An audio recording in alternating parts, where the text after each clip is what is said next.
Hello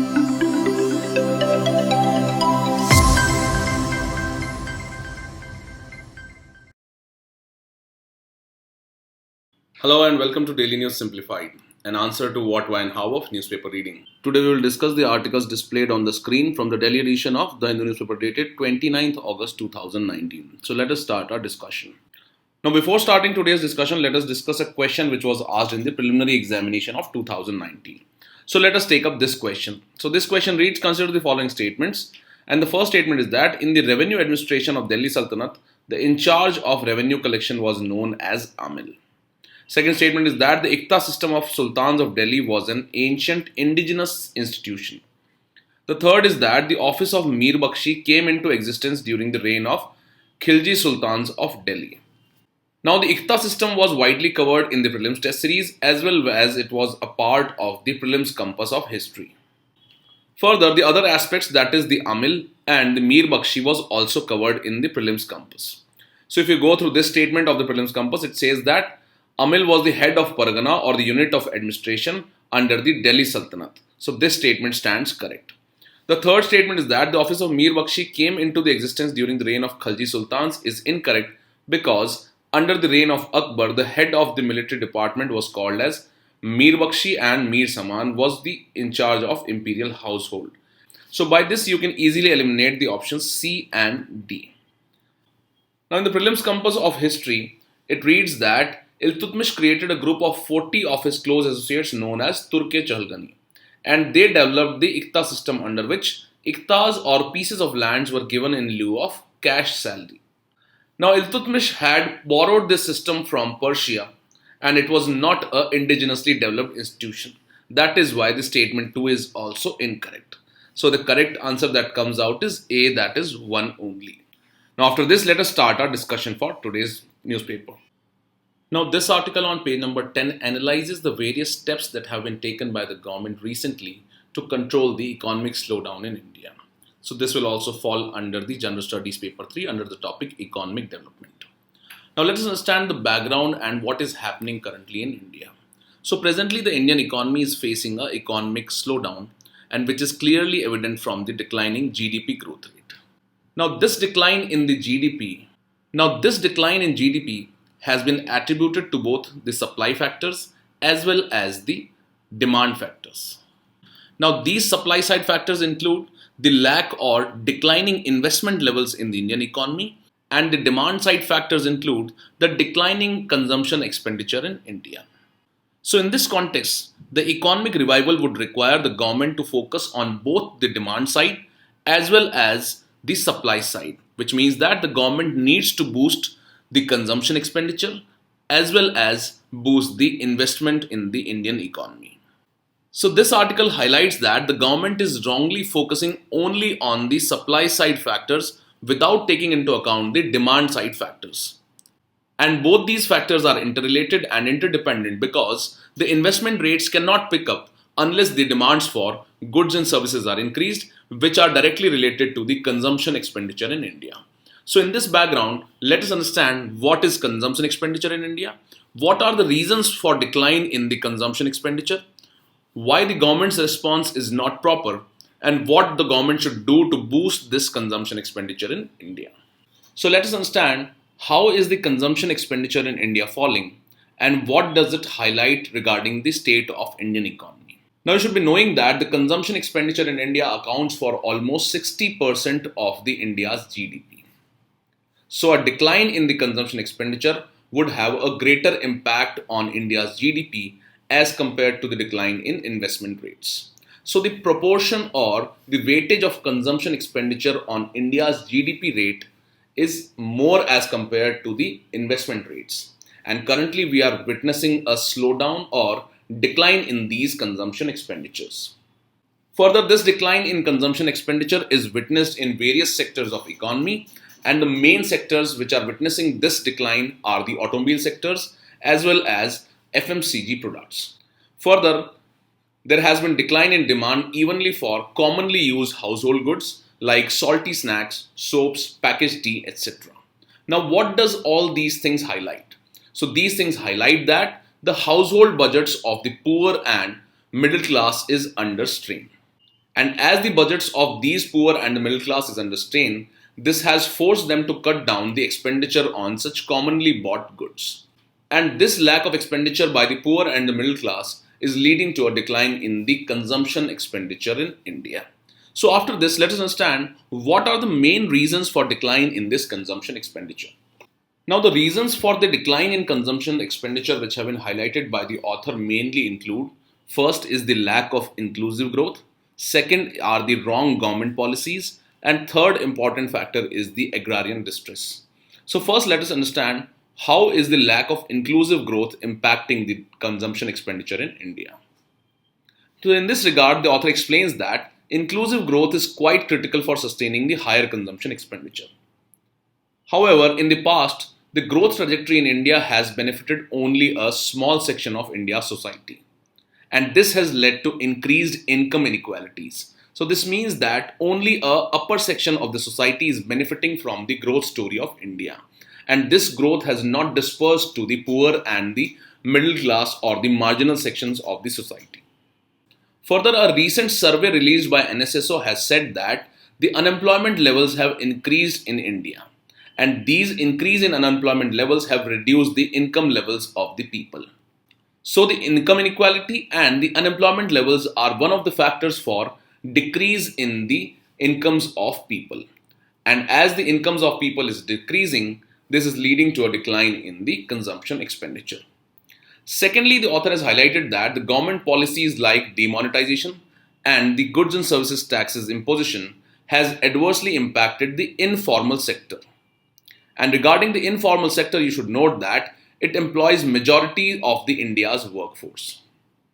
Now, as majority of Indians are employed in the informal sector, this has reduced the demand and is adversely also impacting the investment by the formal sector.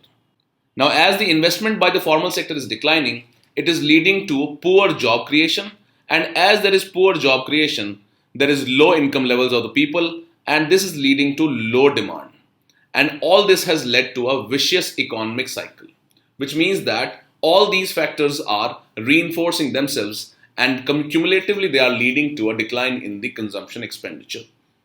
Now, as we all know that the agriculture sector in India is presently going through a period of distress. And this has mainly been due to the structural problems in the Indian agriculture. Now, although the government has come out with various policies, but they have not reflected their results. And this is leading to poor income levels of the farmers, and this has led to a reduced demand for goods and services in the rural areas. So all these three important factors have led to a decline in the consumption expenditure, and which was mainly responsible for slowdown in Indian economy. And all these factors are the demand side factors which are leading to a slowdown in the Indian economy. Now after this, let us analyze how good is the response of the government for controlling this slowdown, which mainly focuses on the supply side factors only. Now, highlighting the response of the government in controlling this slowdown, the author has said that the response of the government has been poor. And the author further explains that the government has wrongly focused on the supply side measures in order to enhance the investment rates. Now, as we all know that recently the finance minister has unveiled a number of measures to boost the Indian economy. And those measures were discussed in the previous DNS video. However, most of these measures emphasize on increasing the investment rates, which are mainly the supply side factors. Further, the government has decided to infuse rupees 70,000 crores into public sector banks to increase the credit creation and investment rates in Indian economy.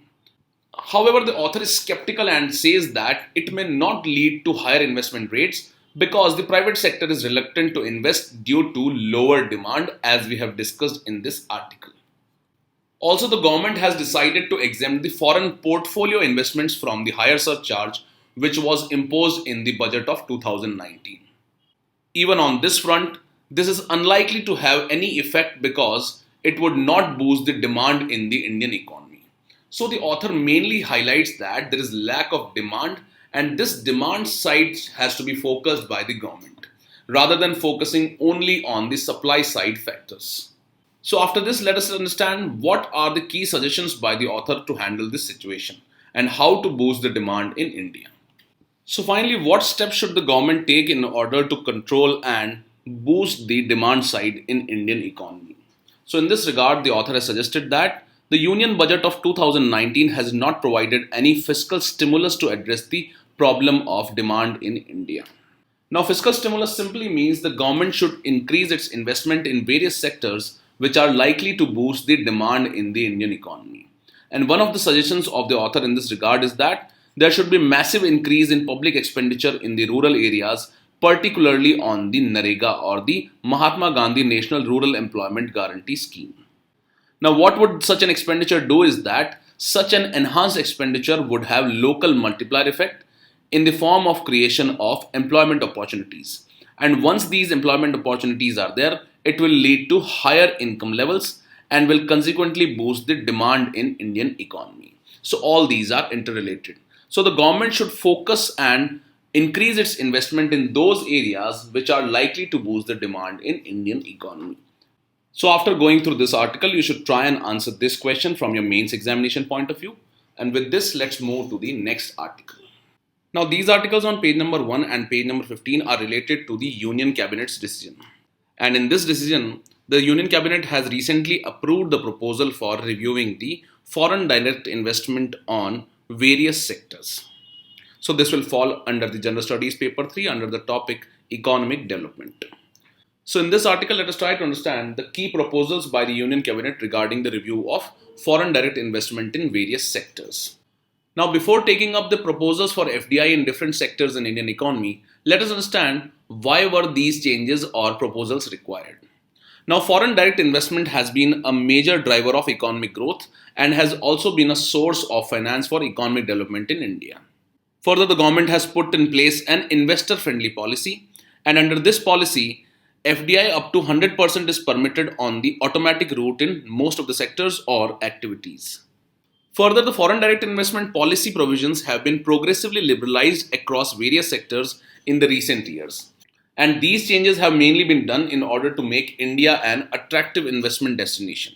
Further, in the Union Budget of 2019 and 20, the Finance Minister had proposed to further consolidate the gains under the foreign direct investment in order to make India a more attractive FDI destination. And accordingly, the government has decided to introduce a number of amendments in its FDI policy. So in this line, first let us take up the changes which have been proposed in the coal mining sector. So before understanding the changes in the FDI policy related to coal mining, let us understand a brief background of the coal mining in India. Now you might be knowing that in the year 1973, the coal mining process was nationalized, and as such, the coal mining was a monopoly under the Coal India Limited PSU. Now after this, although the private sector was also allowed to extract the coal from the mines, however, they were only allowed to use this coal for their captive purposes or the internal purposes, and this process was known as captive mining. Now last year the government had liberalized this captive mining provision for the private sector, and the private sector was allowed to sell coal outside their own requirements also, which means that the process of selling the coal was liberalized and the restriction that they have to use this coal for their internal purposes was lifted. Now after this, let us understand what is the present FDI policy in the coal mining sector.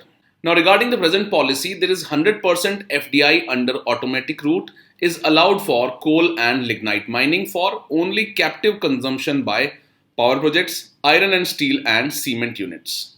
Now what does this mean? So automatic route means that any company which wants to invest in this sector does not require any prior approval. However, there is a limitation on this FDI in the coal mining because these foreign direct investors who are investing in the mining can only sell their products to particular power projects or iron and steel and cement units, which means that the coal which is mined by these foreign direct investors cannot be sold in the open market. Now, besides this captive mining, 100% FDI under the automatic route is also permitted for setting up coal processing plants like washeries. So the FDI is also allowed in coal processing plants. However, there are conditions which have been imposed in such kind of FDI. Now the condition is that the companies which are investing in the coal processing plants will not do any kind of mining. Further, these companies will not sell the washed coal from its coal processing plants in the open market and will supply this washed coal to those parties who are supplying raw coal to the coal processing plants for washing. So what is to be understood here is that the companies which were investing via the FDI route in the coal processing plants had certain restrictions and they were not allowed to sell their product in the open market. Now, what are the recent amendments in this policy? So, to remove all the restrictions that were imposed on the FDI, the government has decided to permit 100% FDI under automatic rule in coal mining for open sale, besides creating associated processing infrastructure. So, now all these restrictions which were imposed earlier have been removed. And here you should understand that the associated processing infrastructure means coal washeries, crushing plants, coal handling and separation plants. So all these will include associated processing infrastructure. So all those companies who are investing via FDI in the coal mining process will now be able to sell their product in the open market. And previously, as we know, they were only allowed to mine and sell their product for captive uses to power plants, iron, steel and cement units. Now, what is the likely impact of this? So the likely impact would be that this will help in creating an efficient coal market and will usher in competition and reduce the coal imports. So the basic aim of changing this policy is that the market principles will now be applied to the coal mining sector. Now, as the foreign investors will be investing in the coal mining sector, India will also be able to access high-end technology for underground mining used by global coal miners. So these are some of the likely benefits of allowing the FDI in coal mining. Now after this, let us take up the next sector where the coal mining policy has been changed in the recent Union Cabinet decision. Now the next proposed change in the FDI policy is related to the process of contract manufacturing. Now what is the present policy regarding this contract manufacturing? So you should understand that 100% FDI under the automatic route was allowed in the overall manufacturing sector. However, in this policy, there was no specific provision for contract manufacturing. And in the recent amendments, in order to provide clarity on contract manufacturing process, it has been decided to allow 100% FDI under automatic route in the contract manufacturing in India as well. Now, what is meant by this term contract manufacturing? So simply you should understand that contract manufacturing is simply a contract between a company and a manufacturer to make a certain number of components or products for the company in a specified period of time. Now, for example, if a mobile company is making its mobiles in India, it will have contracts with different manufacturers for the different parts of mobiles. And this kind of manufacturing is known as contract manufacturing, and under this, a company and manufacturer will make a certain number of components or products for the company in a specified period of time. Now, what is the likely impact of this, or what will be the likely benefit from having a clear policy on contract manufacturing? So presently, the electronics and pharmaceutical companies had to buy their products from the contract manufacturers which were based in other countries. Now, after this move of the government, this would attract the contract manufacturers to set their base in India and boost the Make in India initiatives. So for example, if a mobile company was having contracts with different foreign entities, so for example, if a mobile making company had different contracts for different parts of the mobiles with companies which were located in the foreign lands, so after allowing the FDI in the setting up of these contract manufacturing firms in India, these mobile owners or pharmaceutical companies will be able to access the products of these contract manufacturers in India only. And this is likely to reduce the price of these mobiles. Now the next change in the FDI policy has been proposed for single brand retail trading. So before understanding the recent amendments, let us understand what are the provisions in the present policy. Now the present policy is that a single brand retail company with more than 51% FDI needs to source 30% of its goods from within India. So for example, if a multinational company like Apple is investing in India, it will have to source 30% of its products in the Apple mobile integration from India, or they will have to source the parts of the Apple mobiles which are amounting to 30% from India only. So this was the restriction which was imposed in the present policy related to single brand retail. Now in this retail policy, there was certain flexibility which was provided for first 5 years. And this was that for the first 5 years, the local sourcing requirements were calculated as an average of the first 5 years. And on an average for the first 5 years, this local sourcing had to be more than 30%.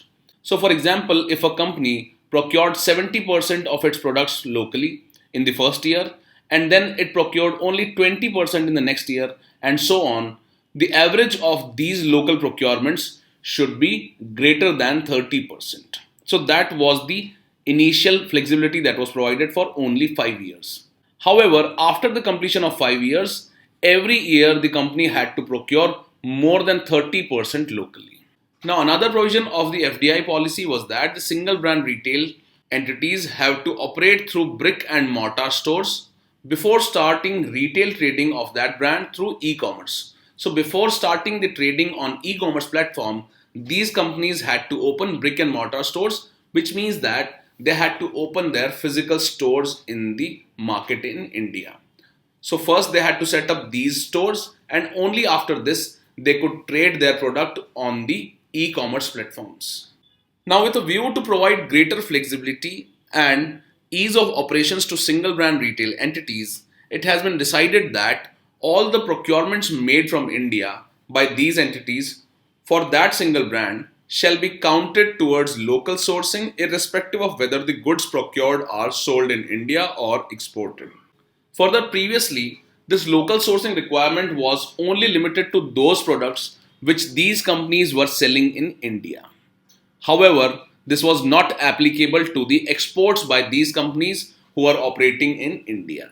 Now, this restriction has also been uplifted, and now these companies can count their local sourcing for their exports as well as imports cumulatively. Now, for example, if Apple is operating in India and has invested 51% through the FDI route and it is selling its products in India as well as in foreign countries, now all those procurements which this company has done for its sale in India as well as foreign countries will now be counted as the local sourcing norms.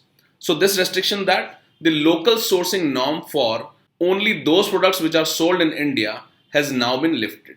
Secondly, the second restriction which has been removed for these single brand retails is that the retail trading through online trade can also be undertaken prior to opening the brick or mortar stores or physical stores. However, if they start the online trading before setting up brick and mortar stores, they will have to compulsorily open their brick and mortar stores or physical stores within 2 years from the date of start of their online retail. Now, as the restrictions have been reduced on the local sourcing norms, this would encourage foreign brands such as Apple, Oppo, etc. to manufacture, sell and export goods from India. So previously there were certain restrictions in the FDI policy related to single brand retails and some of them have been removed in the recent cabinet decision. And this is likely to improve the exports and manufacturing of these products in India. Now the next change has been approved for the digital media section. Now presently FDI policy provided for 49% FDI under the approval route and not under the automatic route. And this FDI under the approval route was allowed in broadcasting content services, uplinking of news and current affair television channels. Also 26% of the FDI was allowed in print media. For example, publishing of newspapers, periodicals dealing with news and current affairs, as well as publishing of Indian editions of the foreign magazines. Now, what was the loophole here was that the FDI policy made no mention of the digital media. So previously there was no mention of digital media in the FDI policy. And as such, there was no clarity on whether FDI was permitted and up to what extent was it permitted in the digital media. So to remove this ambiguity, the recent amendments have proposed that the government will permit 26% foreign direct investment under the government route or the approval route for uploading or streaming services of news and current affairs through digital media on the lines of print media. Now, another important decision of the Union Cabinet has been related to the sugar export subsidy. So, in this regard, the Cabinet Committee on Economic Affairs has given its approval for providing a lump sum export subsidy at around rupees 10,500 per metric ton to sugar mills for the season of 2019 and 20.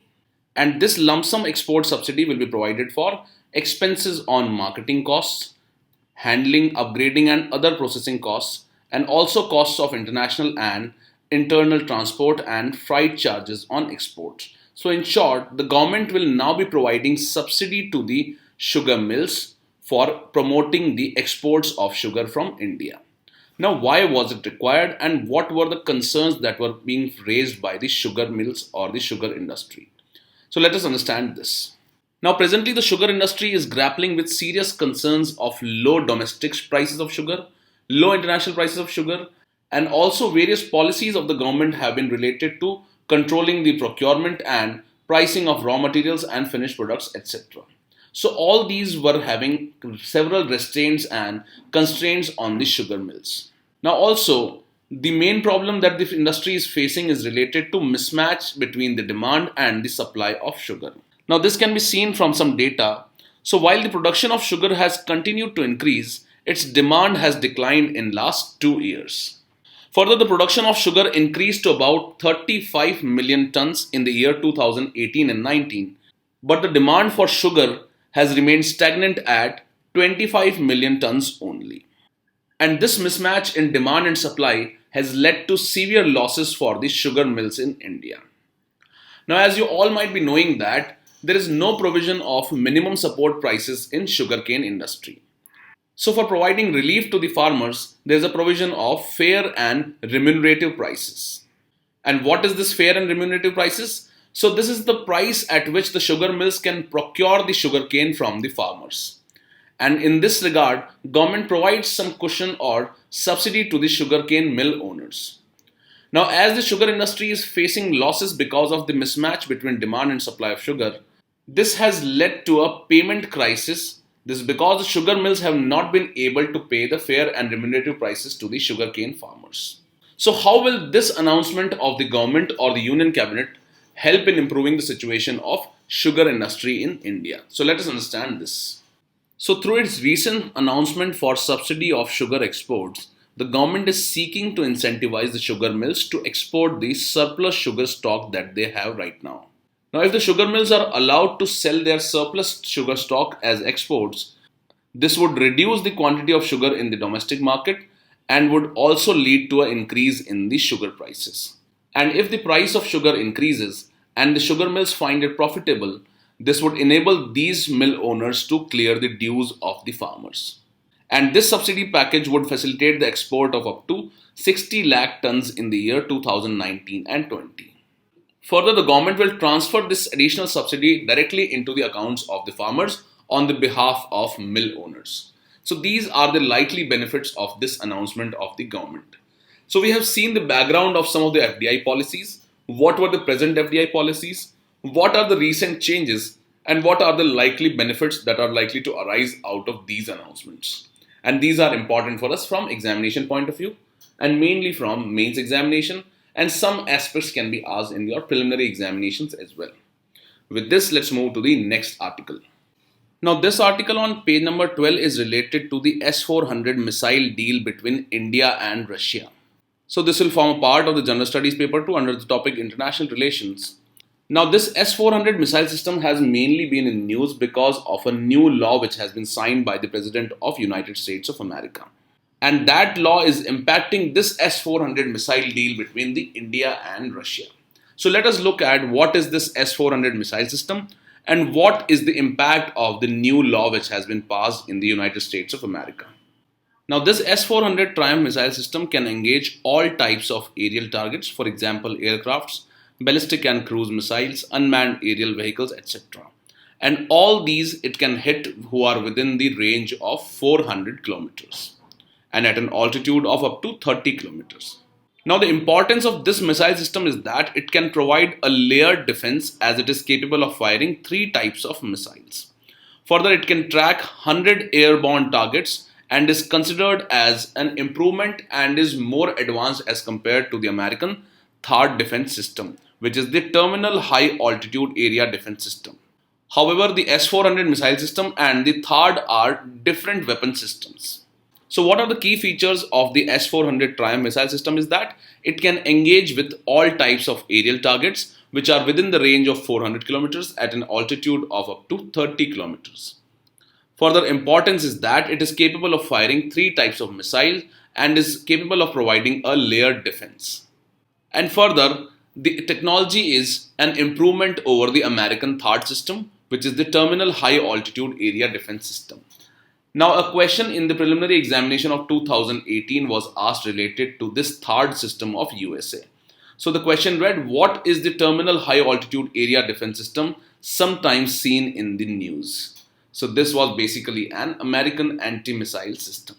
So similarly, you should be aware of the S-400 missile system. Now, why is the United States of America opposing a deal between India and Russia regarding this S-400 missile system? Now, recently, the United States of America has signed a Countering America's Adversaries Through the Sanctions Act, or the CAATSA Act, which specifically targets Russia, Iran and North Korea. And all the main Russian defense manufacturers who are involved in the manufacturing of S-400 missile system are on this restricted list according to this CAATSA Act. So if any Indian entity went into a deal with the Russian companies who are manufacturing this S-400 system, they will be banned by this CAATSA law. However, earlier, the United States had agreed towards providing India a one-time waiver from the sanctions for purchasing this S-400 missile system. However, recently, the United States of America has withdrawn this waiver which it had provided to India regarding the purchase of S-400 missile system. So these were the key facts related to S-400 missile system. Why was the US opposing it? This was mainly because of the CAATSA Act, and initially US had provided a waiver to India. However, it has withdrawn that waiver also. So these were a few key points, and with this, let's move to the next article. Now, this article on page number 11 highlights the issues which are being faced by the Indian democracy. And the author in this article has highlighted various issues and has also focused on what needs to be done to improve the situation of democracy in India. So this will form a part of the General Studies paper 2 in the mains examination and can also be very important for us from the essay point of view. Now, one of the solutions which have been provided by the author is that India must strengthen the institutions that lie between the public sphere and the formal government institutions. So here you should note that the formal government institutions mainly include the institutions which have been created by the Constitution of India. For example, the courts, the parliament and the government. However, the public sphere refers to the direct public sphere where the people are interacting with media and mainly the social media now. So in this line, the author has highlighted that India must strengthen the institutions which lie between both these government institutions or the formal government institutions and the public sphere. So let us try to understand what are the key points that have been discussed. First of all, the author has highlighted the issues which are being faced by the democracy in the West. So in this line, the author has highlighted that democracy as a concept of governance has originated in the Western world. And from there, the democracy has been transported to different parts of the world. However, this system of democracy is presently failing in the West countries. And this was mainly highlighted by one of the articles in the major magazines, The Economist, which said that our Western democracy is becoming ungovernable. Now, this article was printed in the context of unstable governments that are being formed in the Western part of the world.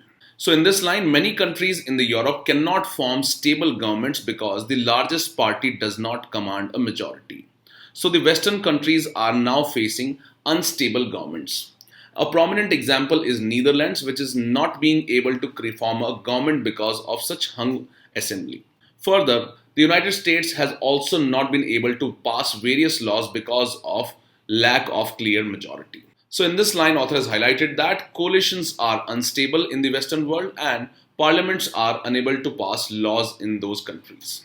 In this background, author has compared the Indian democracy with that of the present situation of Western democracy. So let us look at that. Now, comparing the situation of Indian democracy with that of the West, the author says that India has a strong and stable government at the center. And this is reflected from the majority of the political party which has formed the government at the center in India. Further, this has enabled the parliament to pass laws very quickly. And recently we have seen that parliament has passed record number of laws in the first session. Also, because of the majority government, the government was able to take decision on the abrogation of Article 370 in case of Jammu and Kashmir. However, author has raised the concern that democracy consists of much more than elections and passage of laws. Further, in India, the focus has mainly been on the representative institutions. For example, the focus has mainly been on elections. and not on engagement of people continuously. Now, as we all know that in India, after the elections are over, the role of people is mainly secondary. Now, because of this main focus of Indian democracy on the representative institution, it has led to the problem of majoritarianism in India. So in this line, the author highlights that the universal adult franchise and elections enables a society to determine who is in the majority and has the right to govern. Now, what are the problems that are associated with such a way of electing the representatives? Now, if the focus of democracy is mainly on representative institutions, and if a single political party commands huge control over these representative institutions, this can lead to the problem of majoritarian democracy. And the problem with such kind of majoritarian democracy is that it is not designed to find solutions for complex problems with many points of view. Now, one of the examples of such majoritarian democracies is the government which was formed in India back in 1970s. Now, this government was also a majority government and also had its tendency of controlling the state of affairs of everything without taking the point of view of different people. And this ultimately led to the problem of emergency in India. Now, the majoritarian characteristics of a government are reflected in the number of litigations which are being filed in the courts in the country. And as we have seen, most of the decisions of the government are challenged in the Supreme Court, etc. And this reflects that the governments are not taking into account the point of views of different people. Now, what are the fears because of such kind of way of functioning of the governments? So the biggest fear is that there are chances that a government elected by a majority can justify the exclusion of minority. So minority rights might get affected if such majoritarian governments are elected at the center. Further, a government with a majority and especially a large majority can turn into a authoritarian government and also can convert itself into a dictatorial government. Now, the author in this context has highlighted that India is witnessing a majoritarian government which is not taking into account the point of views of different people. So what are the suggestions which have been highlighted by the article in this line? So let us look at them. So in this line, it has been highlighted that healthy democracies need three vibrant layers of institutions. So in these three layers, the bottom layer consists of the public space, which consists of media and the people. So it further highlights that at the bottom is the public space and the media in which people must be free to speak up if they want to. And the top layer of these three vibrant layers of institutions include all the institutions which are created by the Constitution. And these include the parliaments, courts, etc. So in this context, the author has highlighted that the public space has been increased or enlarged enormously by the use of social media.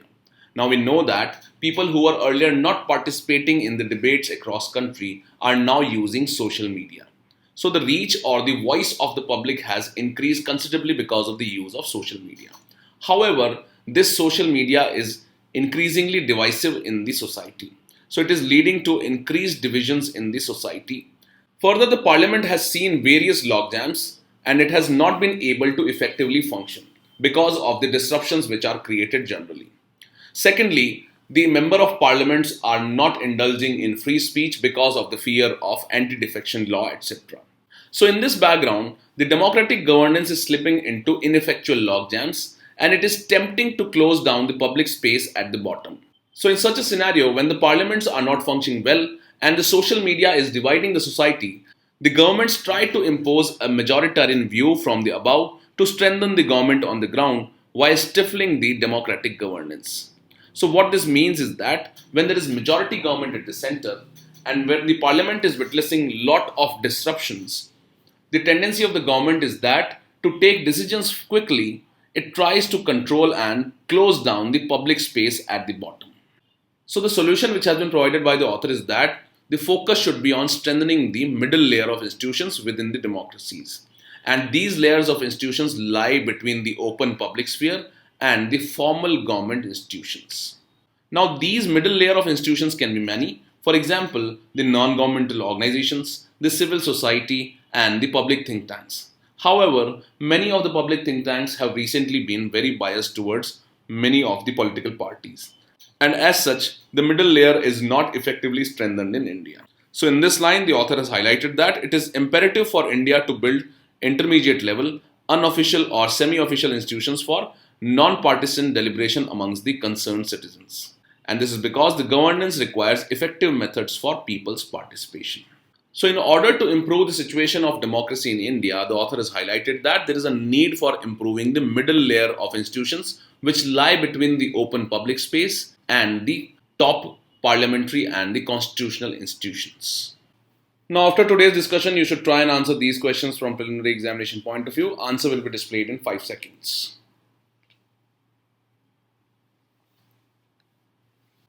The first question reads, the S-400 missile system sometimes mentioned in the news has been developed by which of the following countries? So as we have learned, it is developed by Russia.